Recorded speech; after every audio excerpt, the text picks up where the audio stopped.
Militant raps on deck.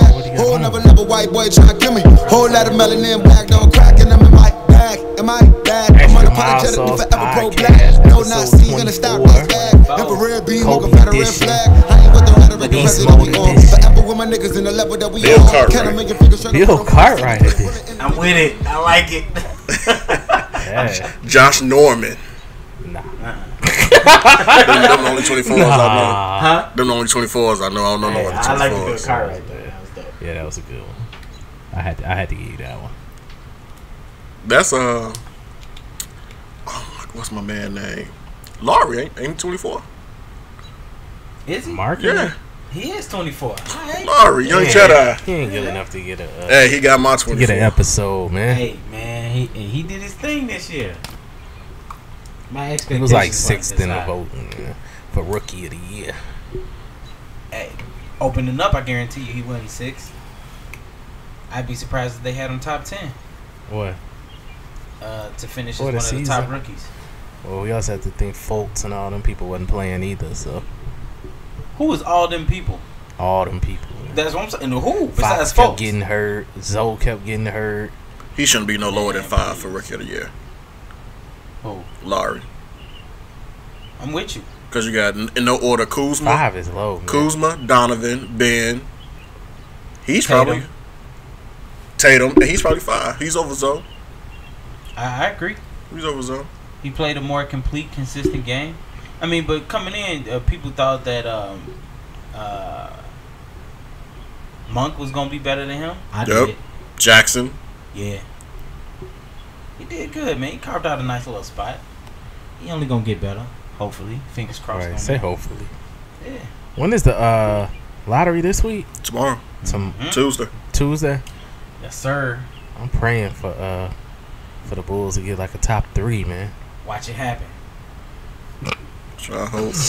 Come in with it. Speak it into existence. That's how you got to do. But we can't get nothing lower than 7, right?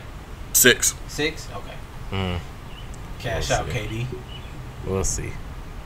So Wale dropped that EP this week. This past week. What's it called? Self-Proclaimed. Yeah. Let's talk about that joint, man. What did y'all think of that joint, man? Self-promotion. Huh? Self-promotion. Self-promotion. Yeah. It was cold. Yeah. What did y'all think of the production on this joint? That's what you would expect from Wale. Yeah, I thought it was pretty consistent. The last beat was super dope. Cassius, that was the best track on there to me. But the production on all of them was pretty dope. The beats was straight, complimented what he was saying. I thought it was all together. The production sounded pretty crisp. This was a different Wale sounding EP, album, however you want to use it. To me, I didn't expect for him to rap what he was. But you guys are more well versed in Wale than I am. So the more that I listen to it, I can expect it. But he got off on some nice joints on here, man. This is, I mean, the Wale I think a lot of the hip hop heads love. So this was dope. I think this is a change of pace from dropping so many like relationship type tracks recently and stuff like that. Like it was a little bit different, which was dope. I love the what was the joint about Cap? Yeah. Salary cap. Salary cap. That was dope. That was real dope. I don't think Wale really has any misses recently, man. Nah, man, he got dropped. Like he always needs some motivation, man. He always needs something negative to happen. He definitely to fuel his fire again, man. And even the track that was just playing Body. It started off with the chick track, and then right at the end, his last verse, he flipped it. Yeah. On some activist type stuff that is like that. I thought that was pretty fresh. He definitely did good with this, man. It was nice. I thought it was fresh. Yeah. What did y'all think? Like when we think about like where he's at right now, like what are you expecting from him coming up now? I think he's going to continue to be sporadic.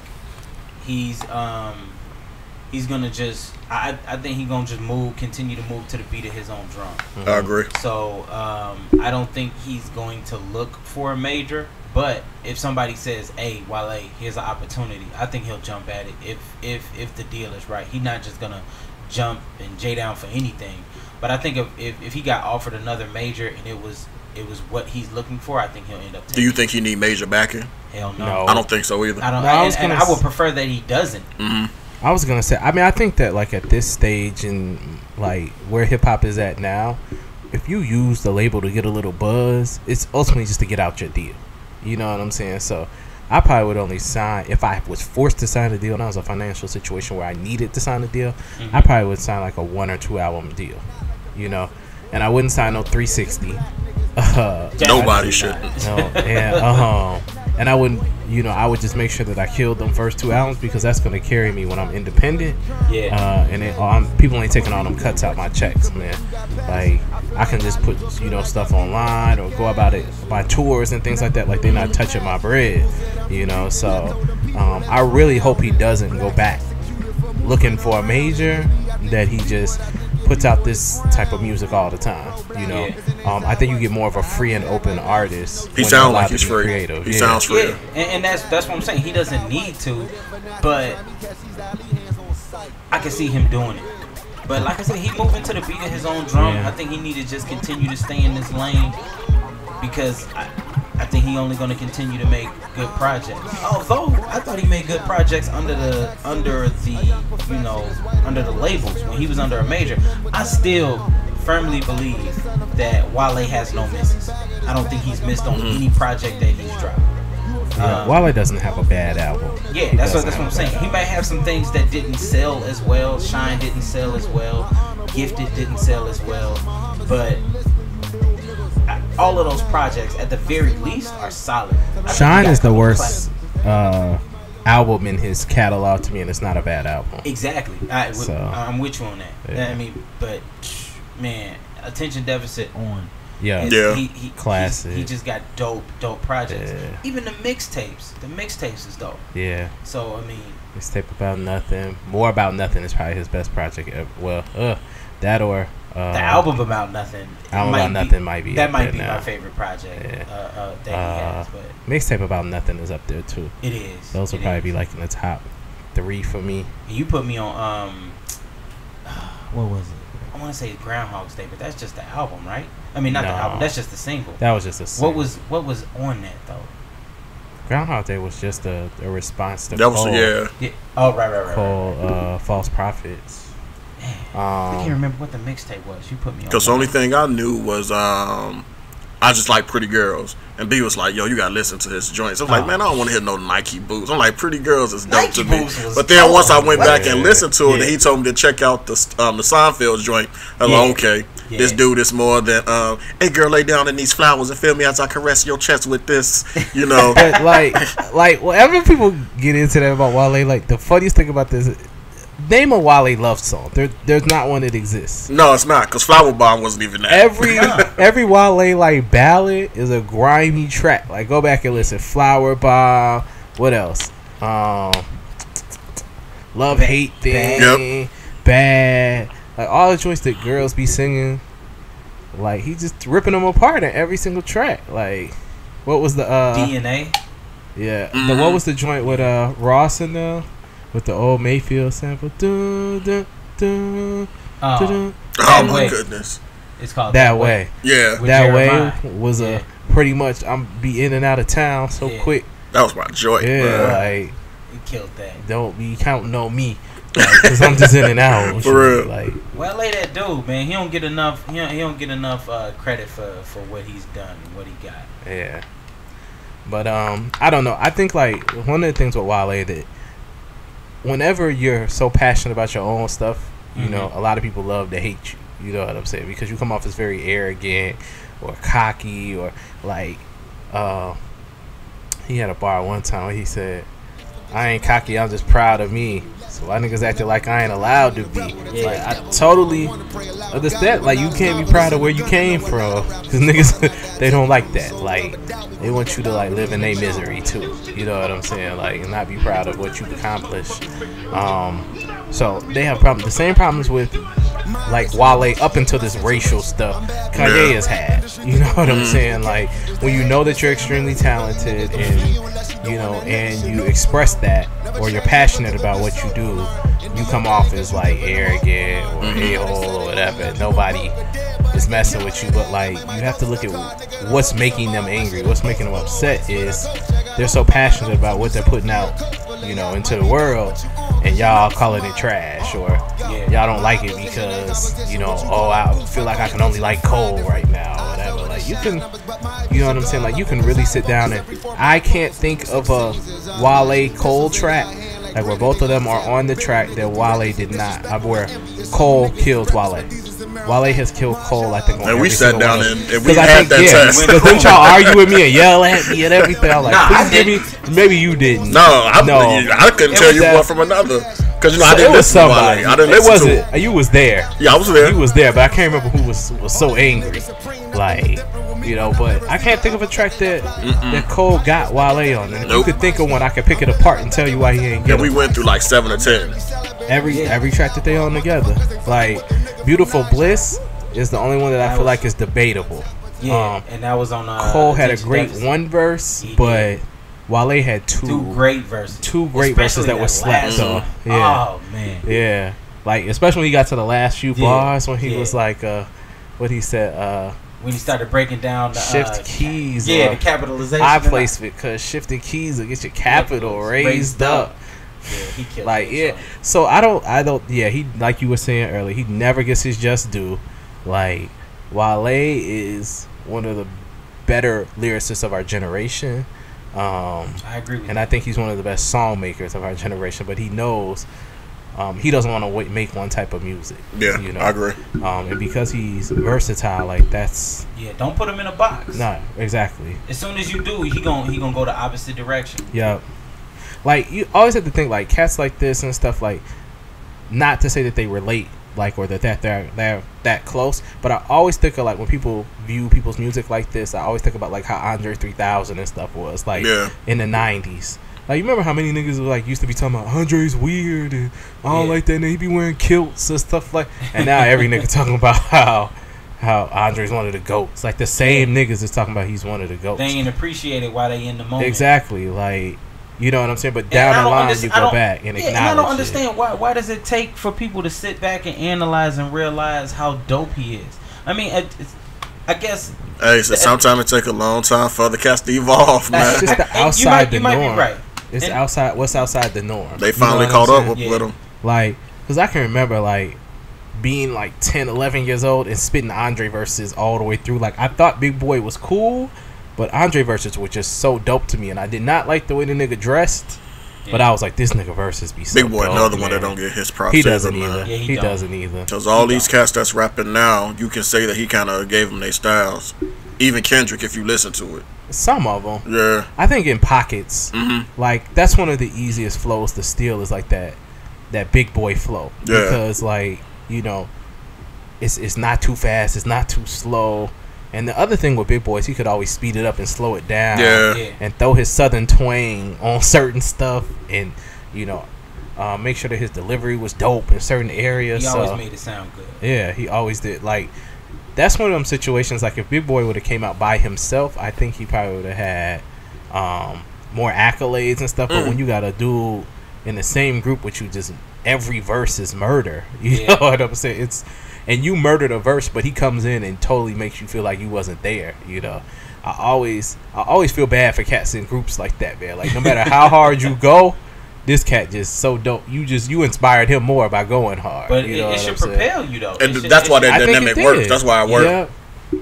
Because what was so dope about what was it? The Love Below and what was Speaker Box. Yeah. It was two totally different styles. I mean, but they both was hard. Andre's was better, because it was so versatile in so many different, you know, ways it went. But if Big Boy would have put his album out just as a solo, cats would have been really rocking with it by itself. Was dope. Yeah, both of them was cool. Both of them was dope.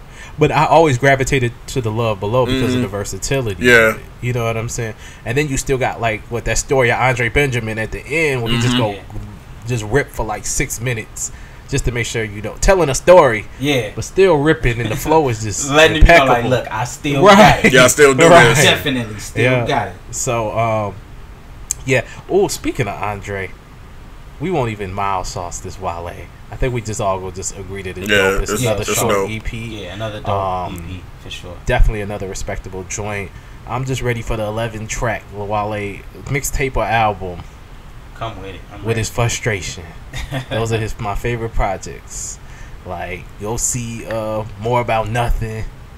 Yeah, that was one of them. Like, anytime he's frustrated with the industry and things like that. The only time I could say that he came out and wasn't upset like that was Shy, but that was the birth of his first child, and he dealt with the frustration a different way. He was just happy that he had his first child and all of those things, and so that's the only point in time that I can think of that he didn't voice his frustration in the same way that he always has. But did y'all mess with either one of these Andre joints? I heard about it, but I didn't get into them. I ain't had a chance to dive into either one yet. Yeah. So the one was about his parents, but the other one was like a 17-minute jazz track. Word. Yeah. He's singing or rapping, he wasn't singing. It was just jazz. He's probably playing them instruments now too. Yeah. He started playing instruments and producing a little while back, like Hollywood divorce era. Yep. Yeah, he started really getting into that stuff. But I thought both of them was pretty dope. Again, not him rapping, but I think we setting up for a solo. Or you think he's just playing again? I think so. Yeah, I think he just. I think he'd rather have everybody just chomping at the bit, man. Yeah. If we get it, I love to have it. This is like, but if we don't, I will not lose any sleep over it. Yeah.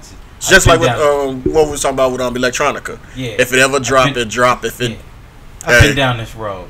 I love Electronica, man. Keep dropping the music. I'm a fan, but it's like when did. I'm gonna just tell y'all how we freeze Jay Electronica. Don't support that tour, man. You can't let him get chips off you, and he won't put out an album, man. Everybody should boycott the tour, man. Hey, they gonna go because he may drop some new music that they ain't never heard. He gonna drop one verse. For real. That's probably where you gonna hear the new music at on the tour. You gonna be like, I ain't never heard this before. Nah, man. Boycott the tour, man. And then he'll never he put getting it on, them coins on from the iTunes tour. He gonna be like, I gotta put out a project, man. They ain't coming to see me with my short catalog, man. He probably doing so much ghost writing, whatever. Who knows, man? We got Jay Electronica on one side, not putting nothing out. And then we got Chris Brown on the other side, putting out 87 songs, man, and going on tour. Hey, I'm here for it. You here for it? I'm here for it. You would not take your girl to a Chris Brown tour. Nah, probably not. Bro, how long is that tour gonna be, bro? Like, I'm gonna wait in the car. I come back and pick you up. He took some dope people with him on tour. Didn't her go on tour? Oh, where? And Black? Oh, yeah.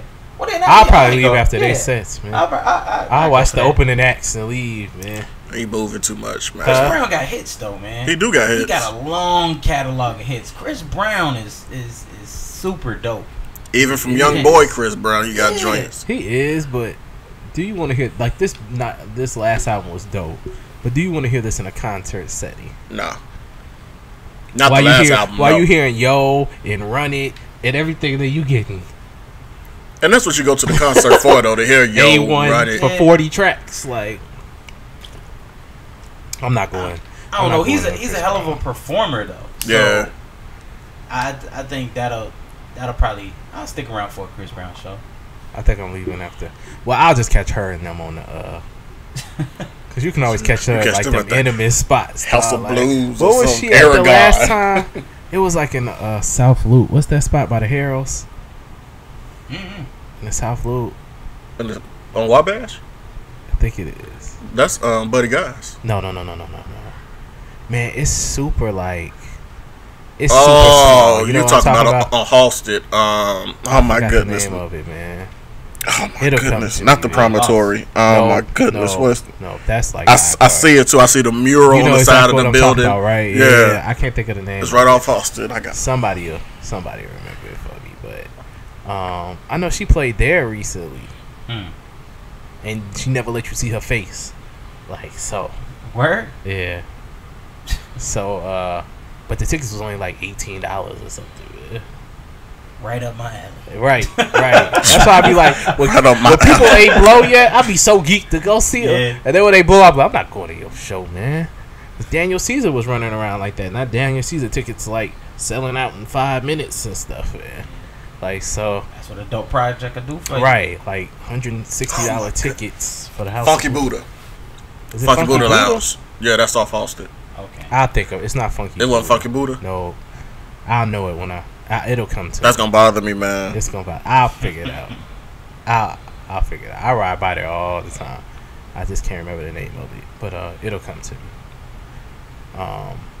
Dang. At some point, it's gonna bother me for a little bit though. What did y'all think of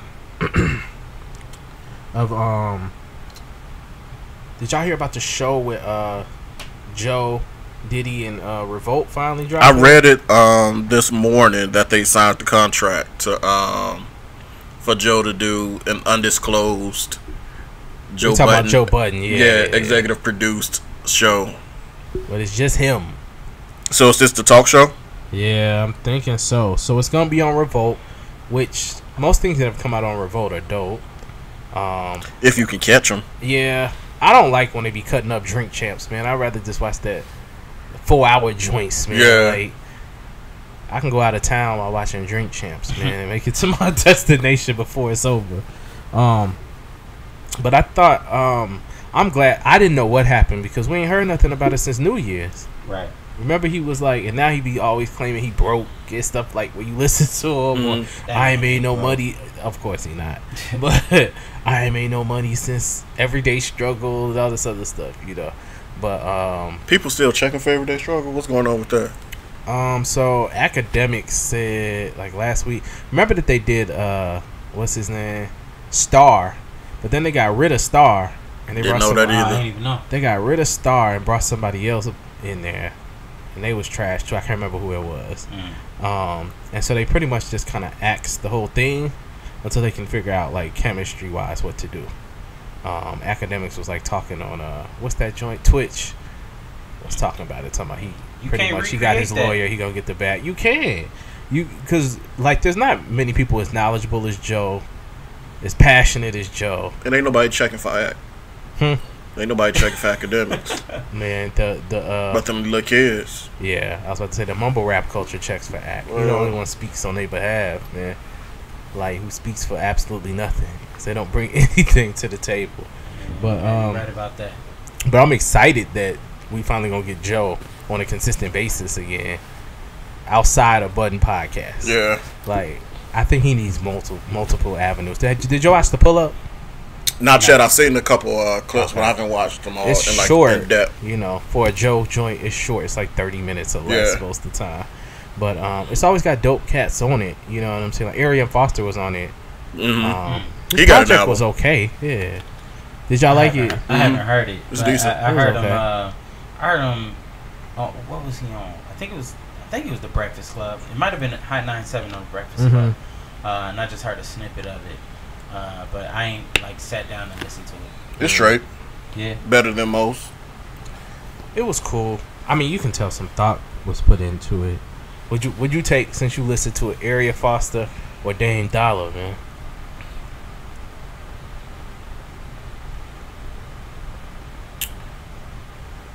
Lyric wise, based on the style of music, that I would probably say Arian. Yes. Oh, word? Okay. His content, I wouldn't even say his content, but his flow sounds. Sometimes Dame kind of sounds like, okay, he's trying to rap, and sometimes it sounds like he's doing work. So you never. Sometimes it's up and up, like, yo, what are you doing? Yeah. But then he got on something and he get busy. Arian, though, everything through sound like, yo, this dude rap. I'm gonna check it out because I like Dame. I think Dame got some decent tracks. I can't listen to Dame projects, man. Word? It just don't feel good, man. Like it feels like a hooper trying to rap, man. That's what I'm saying. On some of the tracks, that's what it sounds like. Yep. It just feel like a hooper trying to rap, man. Like I don't mess with him like that. But if you didn't know Arian played in the NFL, you'd be like, this is a decent album. He okay. Yeah, this is a decent album. it's not no stuff I like would listen to on a consistent basis or anything. But I will say like it's decent. Like it's decent. What did y'all think of R. Kelly and XXXTentacion getting pulled from Spotify due to the hate? So how you gonna regulate it? That's whack as hell. How are they gonna regulate? I mean, everybody that has something that's streamed, you can't listen to music no more. It ain't even that. It's like, how did you? They haven't been charged with anything. Did you read the what the conduct and content policy is? No, it does not make sense. It's not talking about their cases. It's talking about what we think the word hate is. That. I thought it was predicated upon their wow. Let me see if I can find it. I think like the whole thing just means it's very subjective. Very subjective. So it's not very clear cut, and it pretty much just leaves a lot of gray area for them to make one-off decisions as they deem like that they should. They just riding waves. Yeah, but this was the funny thing. Did we talk about it last week or the week prior when I kind of threw R. Kelly in with the Bill Cosby stuff? Mm-hmm. Yeah. But I was talking about this is the type of stuff that can get you blackballed. Yep. Just because people jump on the bandwagon, black, white, yellow, doesn't matter. Like jump on the bandwagon and they can get you blackballed. You know what I'm saying? So in this situation, obviously, this is good marketing for Spotify to drop R. Kelly. You know what I'm saying? So here's a quick synopsis. I'm not going to read it all. It said, what we consider hate content. Hate content is content that is expressly and principally promotes, advocates, or incites hatred or violence against a group or individual based. Of course, we got race, religion, gender. So how can you not take everybody that has some form of music off Spotify? And where the hell does R. Kelly fall into that? I guess because it's talking about sexual orientation, but that's veteran status, disabilities. At the same time, however, it's important to remember that cultural standards and sensitivities vary widely. Okay, so my thing is, what did he do? It don't make sense. What did he do? So they didn't take Marvin Gaye off of Spotify. Everybody need to go. They're gonna have to take everybody. That's off what I'm saying. So it's it just the dumbest thing in the world. So it's not dumb. It's smart for them because it leaves a lot of gray area for them to make one-off decisions. And when you go to question it, the policy is so wide open that they can do whatever they want and justify it. That's why they wrote it that way. Like, it's dumb when you look at it because it's hard to interpret. Yeah. What we choose to program reflects our editors. Yep. Get out of here. So, if you say something about gay people in a track, they can pull you off. Yep, it's subjective. But 800 other people can say something about gay people, and they're not going to get... Yep. So, it's so subjective. Like, if this Taylor Swift-Kanye situation happened, they could pull, they could pull Kanye off, but they ain't gonna pull Taylor Swift off for making smart comments back at it leaves gray area on purpose, So, I thought it was very slick, and it just shows that they can ride the wave because at any point in time, the policy is so open. Tomorrow, if they want to put R. Kelly's music back on, man, because it still fits within their policy. As long as Kel's still on iTunes, I'm straight. Well, weren't they talking about dropping him from other streaming services, like other people that follow suit? I got the physical, so they can do whatever they want. That too. I do got a couple of those. Man, he the greatest R&B artist of our generation. I don't even think it's close. Don't say of all time. I don't even think it's close. He in the running. He's the best R&B artist of this generation. He in the running. Who? I don't know, but I know it ain't R. Kelly. Man. You can because the only other person you could probably say is maybe Usher. So when did his run ended to me in like 2003? His run ain't never end. He just wasn't getting played, man. No, but I don't think the music was that dope. The music was dope. If you listen to Black Panties, Trapped in the Closet and stuff was the end of his creativity. I don't think so. And I didn't like that because it drug on for so long. No, the Untitled joint. That was trash. What? That was trash. Was that TP3 Reloaded? I threw it out the car on 290. Nah, man, I don't. That was trash. Players Only in that. That was a dope album. Players Only. That was the lead single. You remember that joint? TP3 Reloaded. The joint with him and Gang. I don't know. I don't have a bad R. Kelly album. Man, there's bad R. Kelly albums. Several. Then when he. Yeah, I don't. I think he's had good albums since 2003. Like which ones? Like, because I don't think any of them out. Like okay, whenever Chocolate Factory came out, that was it. That was the end of the run to me. That was 03. That's it. Chocolate Factory was 03. Yeah, then he hasn't had a solid album since. That was the one you was talking about with the throwback sound, right? No, that was like in like what was that, like 2011 or something. That was. I'll find it. Cause he had like 2 good songs on that album. Like I won't sit here in front like it wasn't, like it was just trash all the way through. But Double Up was straight too. Double Up was straight. Double Up wasn't good out. Was that the joint with him? Same Girl. Yeah, Same Girl. That was the only one I think I. You talking about Love Letters? Love Letters. Love Letters. He had like 2 good songs on Love Letter. And the last one I think was what, Black Panties? Black Panties was straight. Was dope. I listened to it like but twice regardless, through. even if you just say till 03, so the 90s up until 03, who had a better run? Nobody. That's what I'm saying. So he's still we giving him the whole 90s. I'm giving him like when did R. Kelly drop? I'm giving him from 92, 93 from Summer Bunnies that out. Okay. It's a current day. Born in the 90s and 92. Dope. 12 play. Dope. Okay. Self-titled. Dope. The Aura album. The double album. I have the hard copy if anybody needs it. Yeah. TP2 Dope. classic. Kill. Like one of my probably like top 5, top 10 R&B album of all time for me. Best of Both Worlds. That was nice. It was okay. That was nice. It had like 2 tracks. Yeah. Chocolate Factory. This is the end of the run for me. Kill. That's the end of the run for me. Nah. Happy People. Dope. You Saved Me. That Fake Gospel. I'll never listen to that. That one don't even count for People. me. That was an album. Yeah. Come on, man. Y'all can't say you ain't got no misses, man. I didn't Y'all say know that. the names. Man. I didn't say. I didn't say he ain't had no misses. I said he said he ain't got no misses. I thought That was Happy People was on that album with the little JJ looking cover. He got the little it was 70s his look. album. Oh, Happy People, Yep. You Saved Me. That was the double CD. Yep. That's a project. I give you that one. That's whack. Unfinished Business. That was dope to me. That was straight. That was R. Kelly album. The Unfinished Business. Yeah, that's R. Kelly. That's that. No, that was No, the that one was- he came back with Jay. Yeah, that was like Yeah, I mean, part 2. we talking about that. That's what I'm talking about. I'm saying R. Kelly instead of Jay-Z. That was when that was the second verse. Yeah, Tata hit him up. Turn into it. TP3 Reloaded. I thought it was decent. Players Only with him and Game.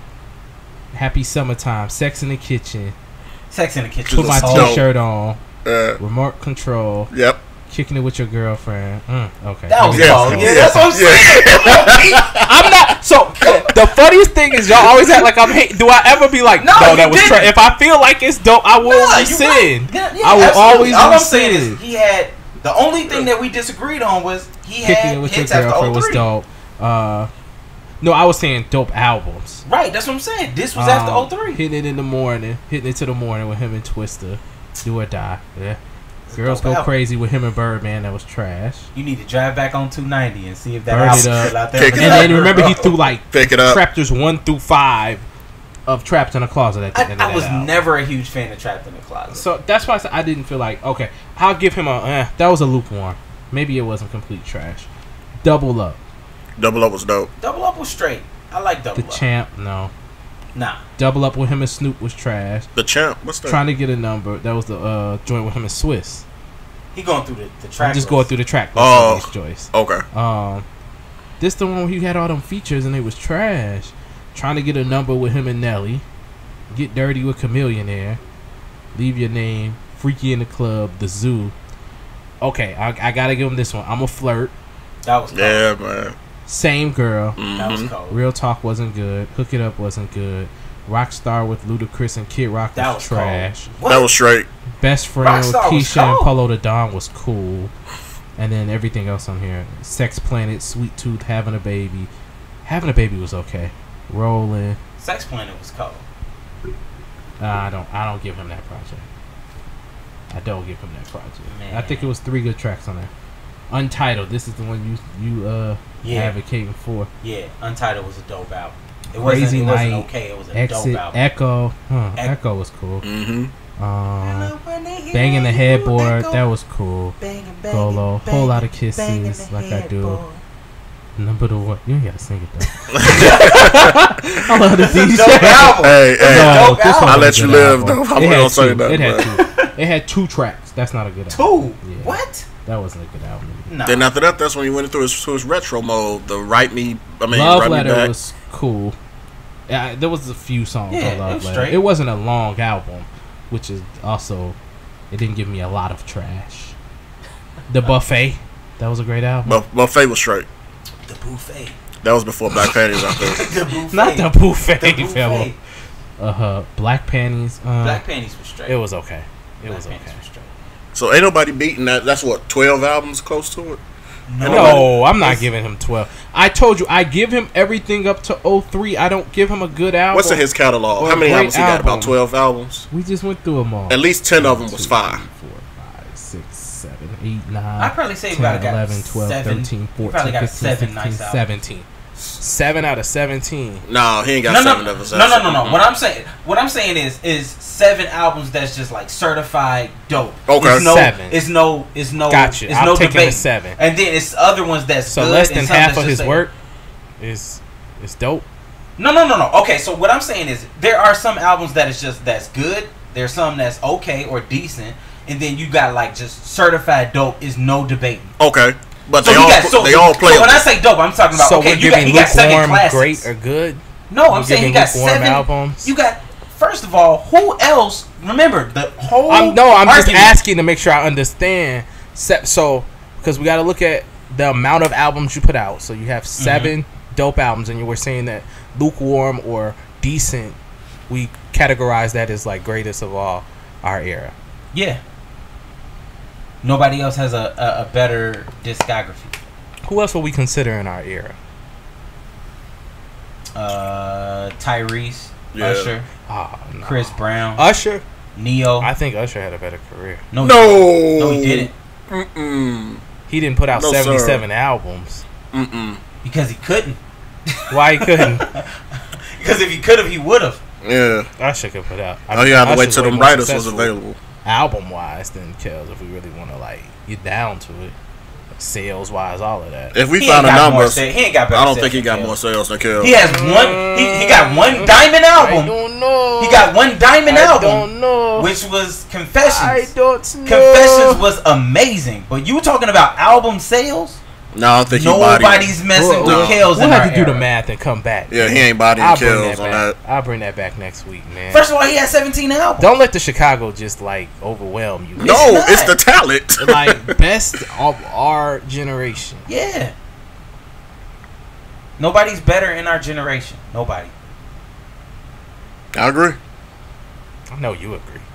I'm All y'all even niggas do is convinced. agree. I'm even convinced to Y'all say some all really time. agreeable niggas. Hey, I'm Better than convinced to Marvin, say all Curtis, everybody. all They're not in time. our. They're not in our. He said all time. I'm not convinced in to our say era. if you was to put R. Kelly, if you can put up a Sexual Healing, I guarantee you can find an R. Kelly album that can go toe to toe with. All right, Sexual Sexual Healing. Healing is not like anywhere near like the No, I'm top just talking about a song. Okay. I'm just talking about a song in general. Oh, you said album, so my fault. Song, my bad, song. Yeah, okay. But like when I look at like, okay, let's look at a Marvin catalog. Like, do you skip anything on What's Going On? Do you skip anything on what's the joint?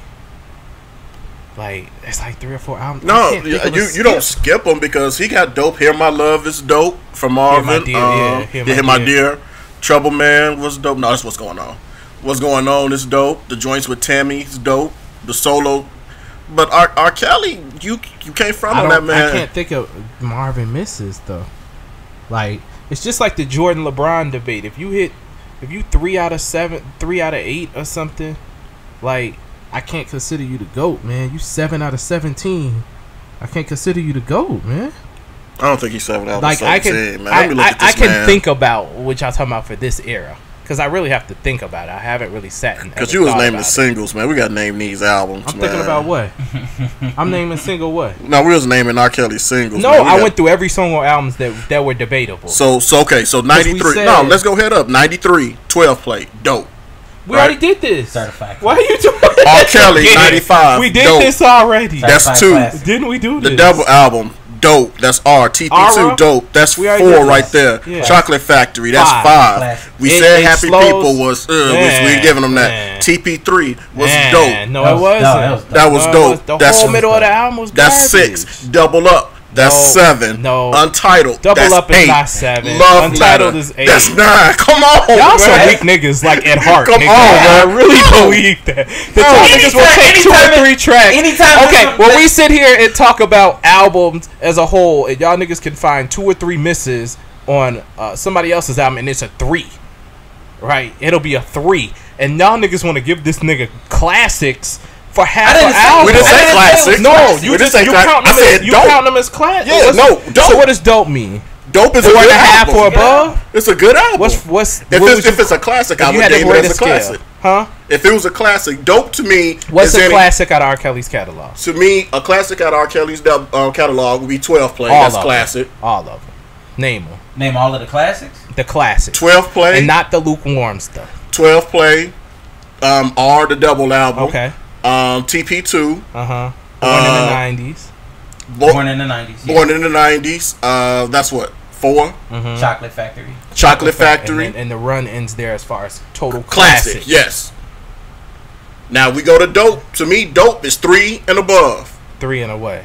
That's not dope to me. Let's say 3. That's how I've always. Dope is like a 3 to me. A 3 is like slightly above lukewarm. Nah, man. To me, like 3, lukewarm is 2.5. When I say dope, I mean dope to me is like, I can rock with that. Okay, album is 2, 2.5. 4 and above would be dope to me. I don't. 4.5. That would have to be dope to me. I can't give something slightly above lukewarm dope. 3.5 and up is 3.5. I can say dope. That's a lot of R. Kelly. 3.5. I can't give him 3.5 off 3 tracks off a 17-track album. First of all, just because, and I will say that in those 3 tracks, he will have some very hot tracks. But when you give me if you give me 3 hot tracks on an 11-track album, that's totally different than throwing 17 Trapped in the Closet at the end of the album and like calling it dope. You know what I'm saying? I was here for Trapped in the Closet. I was Trapped in the Closet after 4 or something. It was just like, okay, this is because everybody was looking for what was next. Not everybody. I wasn't looking. Well, you weren't personally, but the people, the masses, was definitely tuning in for it. Was absolutely it dope? Like you just couldn't wait for the next one. I was after 4. People was definitely. That's how I was. People was checking for it. I'm talking about tuning into the radio. Couldn't wait to get it. It didn't move me like that. But niggas was definitely. He can say I'm about to drop 50 and 56 tonight. I will be y'all group text y'all hit 50 and 56. That just means you a stand. Because if we know that it was trash after a certain point. You think it was trash after a certain point. No, I'm saying after you stop. When did you stop listening? That's when you all stopped listening. I don't know. But you can't call me a stand because I want to listen to it. Because I think after like 11, I was like, it's not even tolerable. You were done with it. That's what I'm saying. You a stand because if you had 50 something, how many people in the world? Dude, you've been talking. This the 4th week in a row that you a stand. This the 4th week in a row you done said some crazy stuff. That you a stand, dude. If don't nobody agree with Brandon, you either stand or you don't know what you're talking about. I would have to think you're a stan if you're checking for 56 and 57. Because that's what I want to listen to. That's like checking for your favorite artist with 56 and it's albums. Cold, and we know it's not cold. To you said it last week. You said opinion. You said last week. You can't say nobody wrong about the way they feel. But Chicago was checking for it. Chicago was the world checking for it. No, I mean, I'm pretty sure GCI the world was checking for everybody was checking for Trapped in the Closet. You listen to GCI, if you still listen to GCI, probably don't like. Hey, people was definitely. And then when you released the DVDs for it, people was definitely on it. After what? And I was working at Best Buy in undergrad at the time, so I know it was hot. Wait to see for them DVDs. Like 12 or something. Like I think like when you go outside of like how long have y'all lived outside of Chicago? Like. At any point, did y'all live outside of Chicago for like any stretch of time? Nah. Because people outside of Chicago don't feel the same way we feel about R. Kelly. Like, well, I think about Trapped in the Closet. No. I'm talking about in general. I think it's age. I think it's age. I think it's an age thing. Because I think even when I lived outside of Chicago for a few years, like I was at that point in time, I was a R. Kelly fan, like a big R. Kelly fan. and they was like, okay, this is dope and this is dope. You know what I'm saying? And then when I would try to push the other stuff, they'd be like, nah. And so I'm thinking, this is in Chicago. We're big R. Kelly fans. You know what I'm saying? When he drops something, everybody's checking for it. It's totally different here than it is. Now, I will say, like, the Commons and the, like, Kanye's and stuff, the world really checks for that. But I dig it. People don't feel the same way we feel about R. Kelly outside of Chicago. Like, not on a consistent basis. I have to agree and disagree at the same time. I get what you're saying. And so that's what I'm saying. I'm looking at it as like as a holistic thing. Like, I know I felt every Kel's album through 03. And then I started to look at it with like the other albums. Like, I was wanting to feel them and I wasn't feeling them. Like, that's why I was getting frustrated. And then after a point in time, I just started giving them a couple spins just so I gave it a chance. That's why I said the Black Panties and some of them joints is definitely cool. Like, I can't sit here in front like they not. But like that they're dope projects and things like that. I think that's a Chicago view.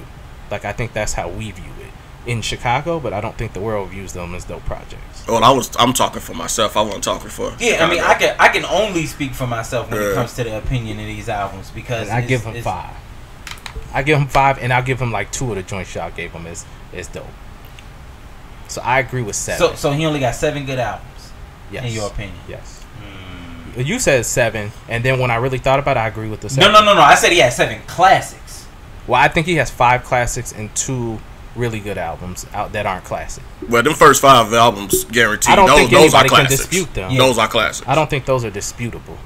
Like, I totally agree with that. All right. Like, but still, I'm just saying, after that 03 time frame, R. Kelly's really hit and miss if you really I don't think it's hit and miss. I think it's more niche.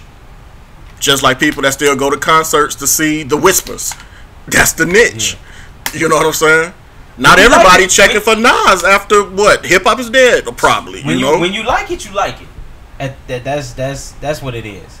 But and I don't think, and it might be my perspective as R&B has changed and evolved.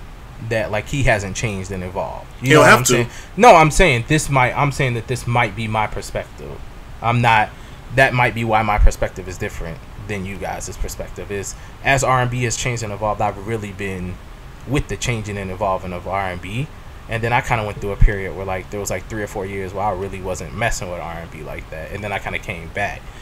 So I guess that might be another thing, that like how broad R&B is now, and a lot of the stuff that you listen to more, this like emo type R&B stuff that be dropping. Kills, you know what I'm saying?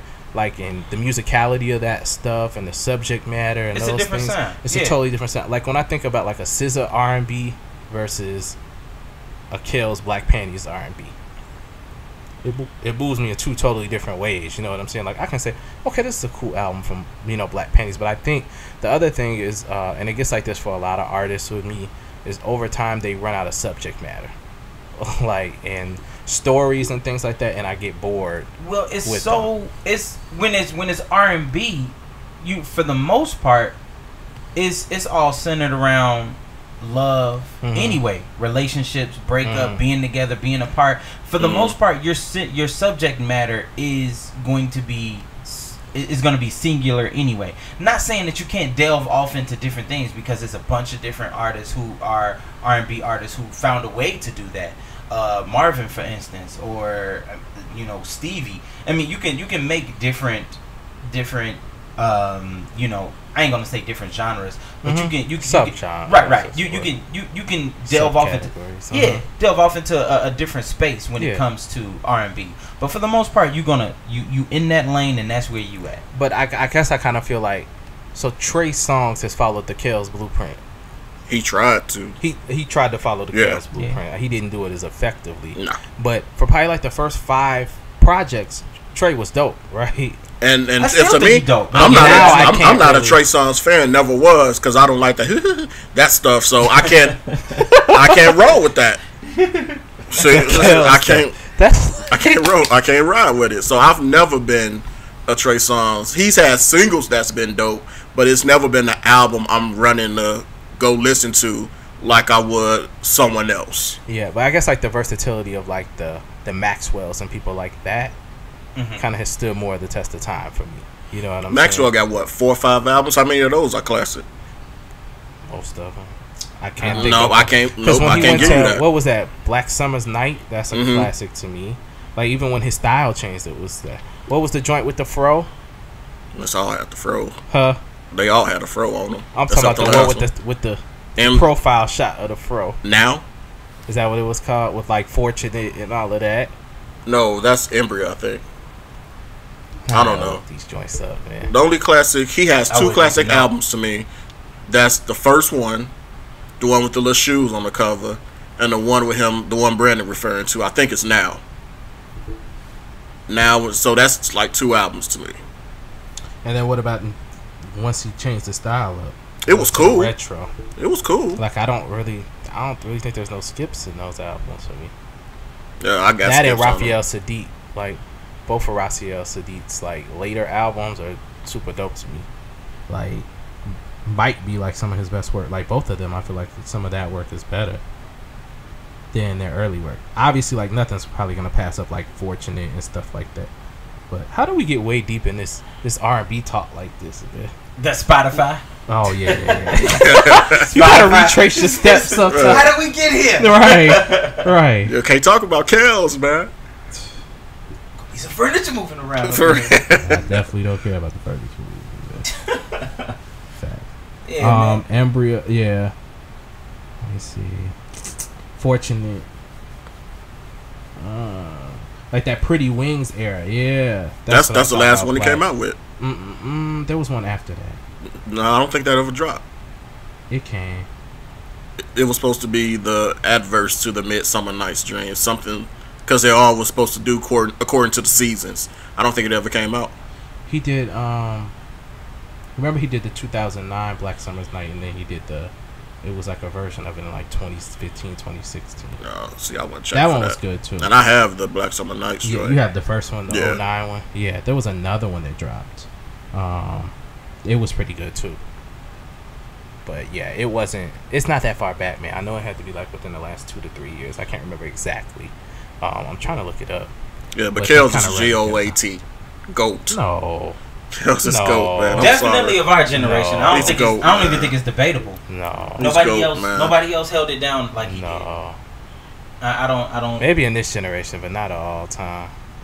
Not when I think about musically, when I think about songwriting, when I think about like versatility. No, Kels probably wouldn't be in my top 5. It also depends on all time. And most of them cats back in the day. You say he wouldn't be in your top 5? Not all time for R&B. No, he'd probably be like he has like a LeBron run to me. How you not gonna put R. Kelly? Nah, man, R. Kelly's in the top 5. No, he put up stats. I didn't say he wasn't great. He's in the top 5. He put up stats. Not for me. And the people back in the day, they had machines behind them. So what machine was behind Curtis Motown? Mayfield? They had a machine that wrote and produced all them songs for them. What was behind Curtis?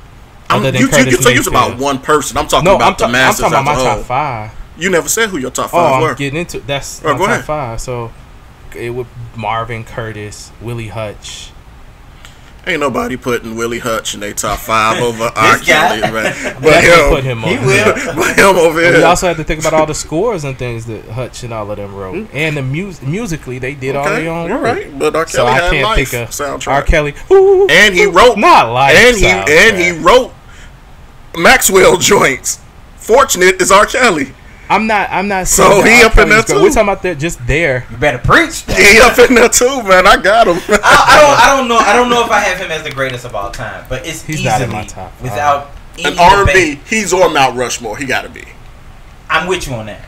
He got to be. I'm in agreement with. No. I don't know. Marvin may be in the middle, but his run was short. Yeah. Was it really that short from the 60s through 84? When he started building Acclaim.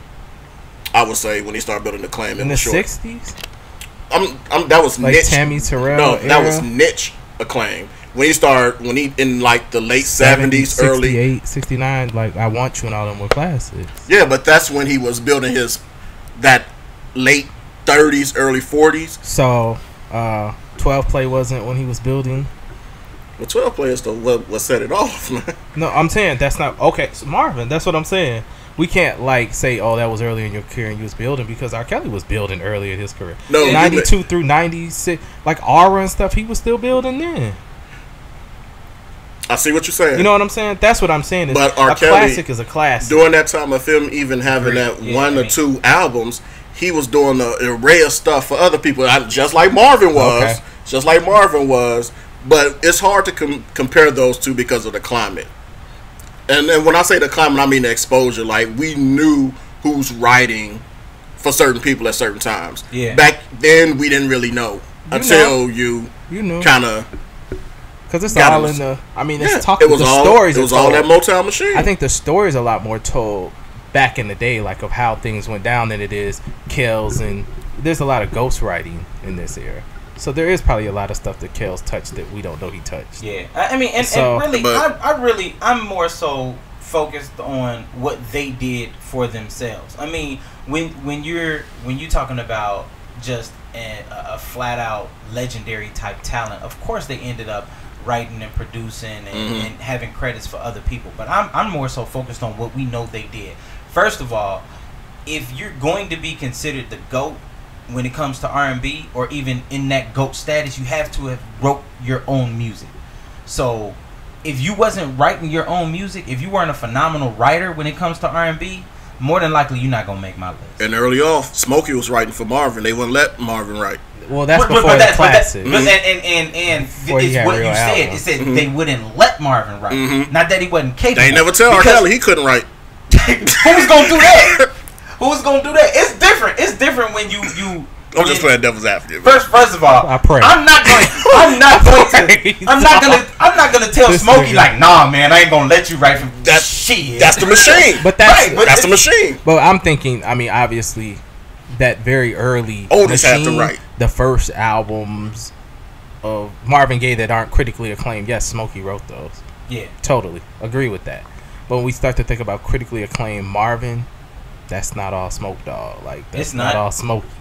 So critically acclaimed R. Kelly. The reason why did he leave? So why did he go in the route that he went at Motown? Because he wanted to write everything. You know, he had a lot of stuff going on. Then he was sitting up there knocking up Kells Mary's daughter. So yeah, he was doing all that. But 5-part harmonies, Kells was doing them by himself and playing the instruments. Of course. No, he wasn't. I believe yes. No, yes. He was Kells would get down. When have you ever heard a Kells 5-part harmony just all himself? Give me one track. I don't care if he got 5-part harmony. He did all his backgrounds and stuff himself.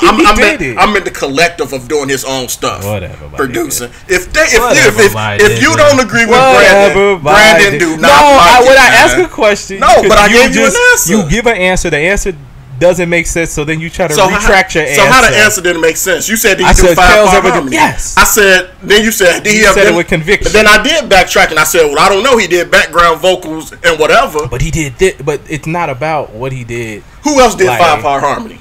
Marvin Gaye. I know that, man. Who else has done 5-part harmony? That's the only person I'm arguing. Okay, so you're going to hold your argument based upon 5-part harmony. My GOAT versus your GOAT. Yes. Okay, I'm just naming every video that I've seen live. Your goal. I don't see Marvin playing the drums or Marvin playing. He played the keys. I've seen R. Kelly in the album. Stop this right here. I'm about to get on the drums and do this. I've seen that. If we gonna go technical, when you go technical, you leave it open for something. I remember that. I'm not saying it happened. I don't remember that. R. Kelly produced all the stuff. Just like Marvin. Just like Marvin. That sounded like my pop's argument. No, but I'm telling you because what Brandon does is take a piece of an argument, make it work for him, and tear your stuff down, and you don't use what you tell them. You know what I'm talking about. Yeah. No, I just asked the question. Just like 5-part harmony. I asked one question. You gave me 7 said Nas ain't gonna have album of the year. It ain't even been out yet. How you gonna say that? He said not only that, he said did I say capable. No, he's not capable. No. I didn't say not capable of album of the year. What I said, I didn't think that he would have song of the year. I did say he was capable of album of the year. I said I don't think he's. That's all I said. You're right. That's all I said. You said he's right. I'm not twisting nobody's words. You're right. Yeah, or telling a false narrative. I'm just asking questions. You ask questions, people get hot, man. So I don't know. Again, I don't know if he's the greatest of all time, but it's no way that he can't not be like up I said, it's me. very arguable to say that he's the greatest in this era. Like I have to sit and think. Like I haven't sat and thought about that. That's totally a fair argument. As long as we close out episode 24 saying R. Kelly's in the picture, he's on Mount Rushmore. I'm which one? Okay. He's not in the starting five. He's 6th man of the year, though. Come on, man. That's for me. Opinions. Everybody can have their opinion. That's how you feel. That's how you feel. I'm saying that's how I feel. I got him right there. That applies. That still applies, even with it's me, dog. I still have my opinion. Stevie and Marvin Stevie. Is definitely Stevie my would be like at the end of my top. Those are locks to me. Yeah, I would probably have to still sit down. Curtis Mayfield is going to be in my list. This my list. I would probably put him 2 in my list. I'm not mad at that. I'd probably put him 2 in my list. His music it was so political and things like that that I feel like there's certain points of Curtis that aren't as lovable as other points, and then there's other points that are like misses and certain things that Curtis did.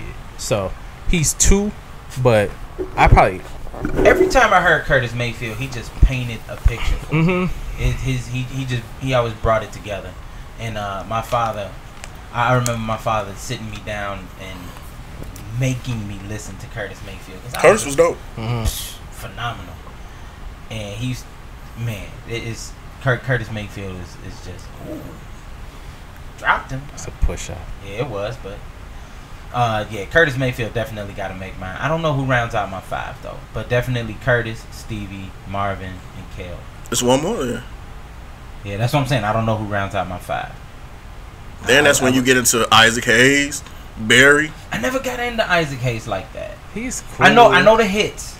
You know what? His albums were too short. Smokey? Well, not short. Yeah, Smokey would probably be. Smokey, just because he probably wouldn't be in my top 5. His writing ability, but Smokey, he gave away so much. You know, when it came to his music, and that's what I was gonna say. Like when we think about Smokey's whole catalog, he had a lot of like albums that weren't great albums, but they had 1 or 2 good songs on a 10-track album. And he just gave away so many smash hits to everybody else. I would have to say Kale's in there, Marvin. We just said that man name, Curtis, and we said the other one too. But I'm drawing a blank. R. Kelly, Stevie, and Rick James. Rick James. That's in mine. Rick James. I mean, the fact that he wrote playing the instrument is always big for me. So I want to say Prince, but I don't know if Prince was strictly just R&B. Well, so it's a lot of people like you can't say. Is Michael Jackson considered pop? He has to be pop. Or what about his R&B era? It's too short. It's too short. That's my 70s through. To me, it's the late 60s through the 80s. To me, his R&B era. Michael Jackson is two albums. Recording artist ever, in my opinion. Yeah. I'm talking about in the history of all music. Nobody is better than Michael Jackson for me.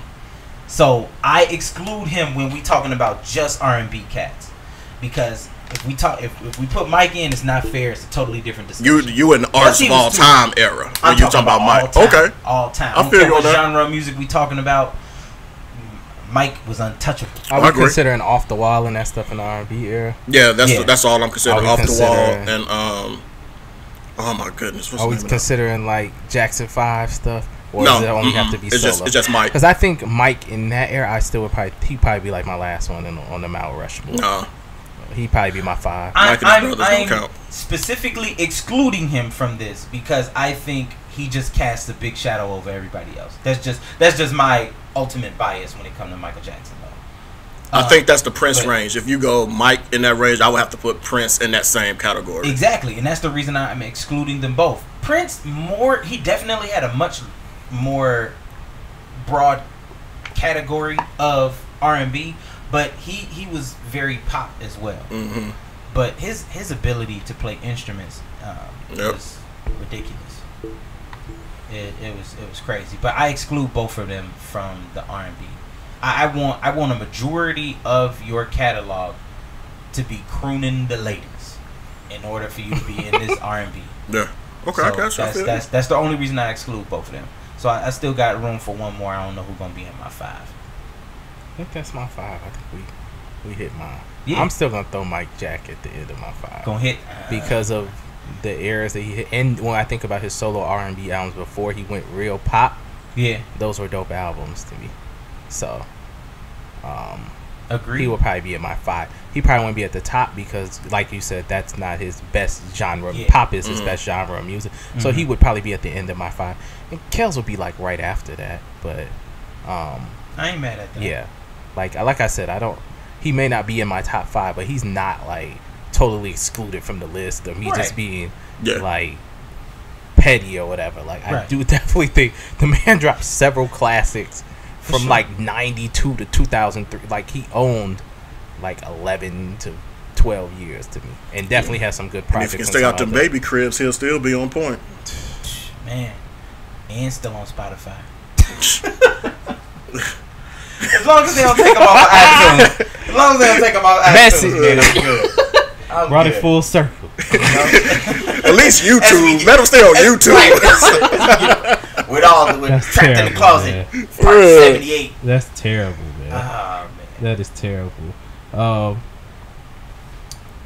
I think we talked about the Dwayne Casey fire. We'll just kind of close out on. Man, it's whack. You think it's wet? I think it's whack. What you think, Steph? I told you all that was gonna happen. I'm kind of in agreement. Definitely. You can't get swept like that or get beat that bad 3 times in a row. And if they got swept, I don't think it would have been that bad because we can go with LeBron.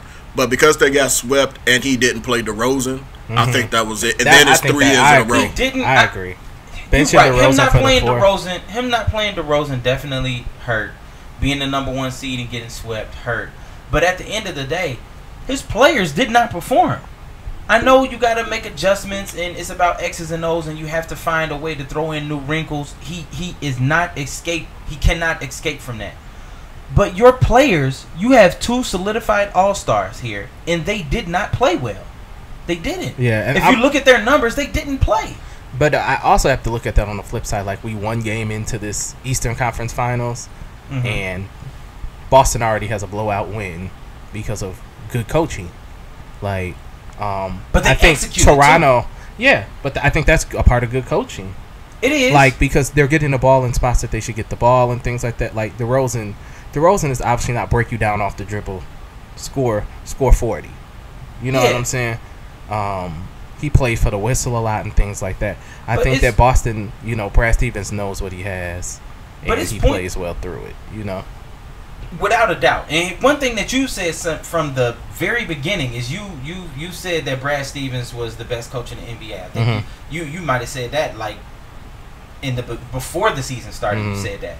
But my thing is this: I've seen, and I know you have too, because we've watched enough. I think the last few years, I know y'all been trying to stress that. We've watched enough basketball to see where people execute well, and you just don't knock down the shots, and you can lose a game.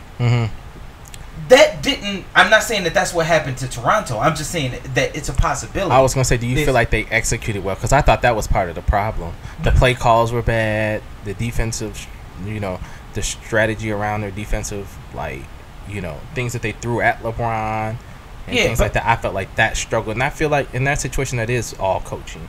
But what I'm saying is, you had players who. Okay, so on the flip side of this, Utah, the last game that they played against Houston, they executed fairly well. They just didn't shoot as well towards the end of the game. And then with Mitchell going out, that hurt a little bit too, but that game was still fairly close. The execution was there, and they still ended up losing the game to a better team. I'm not saying that that's what happened to Toronto, but you cannot let these star players off the hook with how poorly they play. No other stars get let off the hook. If you play poorly in the playoffs, you get highlighted for it. I don't think they got let off the hook. I think DeRozan is getting let off the hook. DeRozan's not a star. He's just getting star money, and he's the man on that team. So I get what you're saying, but I think, like B stated, it came down to X's and O's, and they didn't execute. Yeah. That's what it is. And so I asked myself a few tough questions before he got fired that I'm sure that the front office had to ask themselves. Is this the guy to get us to the finals? No, it's Doug Collins syndrome. Is this guy going to take us to the next level as an organization in the playoffs? No. And then even if we blow this up and get a different set of players, is this guy gonna be able to coach that team back to the same space? I think Casey need a different set of guys. Like we were texting Milwaukee. Yeah. That type of brand, I think, works better for him. Meaning that, nope, I'm not going to even do that. Is he? And I was going to ask you, because is he a middle of the road coach? Then it's going to be the same thing again. That was my last question I asked. He's middle of the road. Is he middle of the road? Because I was thinking that when he's not. It's not many elite coaches in the NBA, though. But when I'm thinking about, I got a top 4 team in this league right now. He's early 90s Bernie Bickerstaff. Because I'm number 1. Yep. With Denver. I'm number 1 in the East. I'm expected to at least get to the conference finals and have a 6-7 game series every go round. Mm-hmm. If I think about the Knicks during that era where Mike was beating them bad. Like, they fought hard. Like, you didn't sit back and say, man, that coach sucked. You said Mike just willed them to that win at the end. And I don't feel like in this situation LeBron willed them to all these wins. I felt like this was poor coaching. Not. And I do think that DeRozan and Lowry took turns not playing well. But that happens. As a coach, you have to find a way to execute and still get buckets. My next question is this. You take him out. His replacement, in my opinion, doesn't do a better job. No. The next coach who comes in doesn't win 59 games in Toronto with the exact same team. I don't even think that they care if they win 59 games in a regular season. I think they care about where they finish in the playoffs. I think that's what because if you want to win 59, 60 games in the regular season, you keep Casey. Right. I mean, that's true. He's a regular season coach. It's not about winning 59 games. But I don't think, even with the playoff success, I don't think there's a coach available. Well, I take that back. Maybe Mark Jackson. Mm-hmm. But Fizdale's off the market. I think he's right. So if they was replacing him with Fizdale, I would have less of a problem with the Dwayne Casey firing. But I don't think they're going to hire Mark Jackson, and I don't think whoever they come in there and replace him with gets them past the second round. Well, word is they're courting Budenhauser. So I was never big on him. I think. I think he may be able to do it. Mm-hmm. I don't think. Yes. I think now. I still question: can he get them past LeBron? But I think it's going to be a lot better fight. Like Budenhauser's a lot better he's strategist. A coach yep, and he's better defensively. And that's where they're really losing games. So I mean, my thing is, if you're bringing in a new coach, it's going to be more. So maybe I worded it wrong. You have to be thinking, especially with the team that they have, what can I do to get to the finals? Right. Anything other than that is a failed season. Currently constructed, I don't think they can make it to the finals. I think they got to make some adjustments. I don't either, but that has to be their thought process. If you're coming off of a 59 win year, they weren't thinking anything less than getting to the championship. Mm-hmm. They couldn't have been. But do you think a new coach comes in and says, I need to move these 2 guys and give me 2 different guys and I can make this work? He might say that, but dude not moving him. The owner, he not moving him. But so I don't even look at this as a failed project if they get back to the same spot that they were in. Because the definition of insanity is doing the same thing over and over and expecting different results. Yeah. And Dwayne Casey was giving you the same thing every go round. He made a lot of adjustments in the regular season. He got in the playoffs and did the exact same thing he was always doing. And lost the exact same way he's always losing. So classy guy, love him, but I really think he's the Nate McMillans of the world and people like that. I don't think about them when it's time to who's gonna get me to the finals. They're gonna be good regular season coaches. Yeah. You know what I'm saying? I can't deny it because that's what he's put out. I just don't see whoever they install in there does a better job than he does. He said Bernie Bickerstaff. Who was buddy? Old buddy that was in Charlotte with Mike. Paul Silas. Paul Silas is Casey and Paul Silas are like the same dude to me. That's not just a bad different comparison. Eras. Yeah, that's not a bad comparison. Yeah. That's mine. I can't get mad at that. I just didn't want to see him. You hate to see a black man out of a job, but he'll find work quick. But he'll find a quick job. A 59-win coach can find another job. I'm sure you will. Yeah. But that's it, man. Any stuff y'all wanted to talk about outside of? No, man, I think it's a wrap on this. I'm just we good. Ready for these playoffs to get ramped up. This is a good game we're watching right now. Quick, who you got? How many games? I got Golden State in 6. I got the Celtics in 6. Houston 7. Celtics in 6. We are all in alignment like Loyola. Celtics in 6. I tweeted it, I think, like last week or something, or right after their series got over. Golden State in 5. 5. Think it's gonna be quick work? Okay. D'Antoni has Casey syndrome. You said he do? Huh? He do? Did you think he do? No, he's due. Yeah. Alright, y'all. We back next week, number 25. Steve Kerr. Mark Price. It's too early, man. It's too